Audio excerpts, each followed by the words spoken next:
श्री गणेश चतुर्थी विषयीच्या अनेक कथा पुराणात प्रसिद्ध आहेत.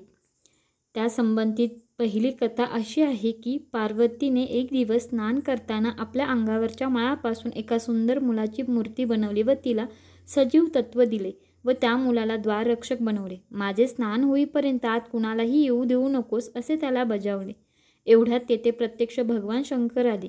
त्यांना त्या मुलाने आत जाऊ दिले नाही तेव्हा भगवान शंकर संतापले. त्यांनी ताबडतोब त्या मुलाचे शिर उडवले. थोड्या वेळाने पार्वती माता तेथे आल्या. त्यांना सर्व प्रकार समजला. त्या दुःखी झाल्या. नंतर भगवान शंकरांनी आपल्या सेवकांना सर्वत्र पाठवले. प्रथम जो कोणी प्राणी भेटेल त्यांचे मस्तक आणा अशी आज्ञा दिली.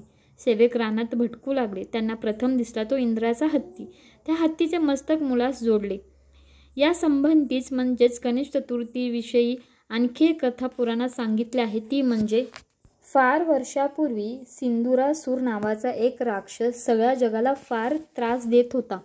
तो स्वर्गात गेला. तेथील देवांचा पराभव केला. सगळे देव घाबरून लपून बसले. मग तो पृथ्वीवर सगळ्यांना त्रास देऊ लागला.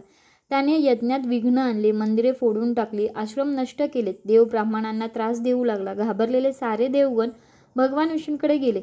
भगवान विष्णू देवांना म्हणाले, मी पार्वतीच्या उदरी गजानन रूपाने जन्मास येईल व सिंदुरासुराचा नाश करीन.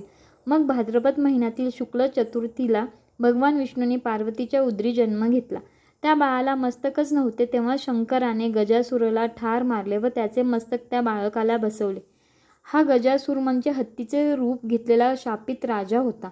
गजासुराचे मस्तक लावल्याने त्या बालकाला गजानन असे नाव मिळाले. आपल्या नाशासाठी विष्णूने गजाननाचा अवतार घेतला आहे हे सिंदुरासुराला समजले. तो गजाननास ठार करण्यास आला. गजाननाचे व सिंदुसुराचे घनघोर युद्ध झाले. गजाननाने सिंदुसुराला ठार मारले. स्वर्गातील देवांना व पृथ्वीवरील लोकांना खूप आनंद झाला. ही घटना भाद्रपद चतुर्थी या दिवशी घडली.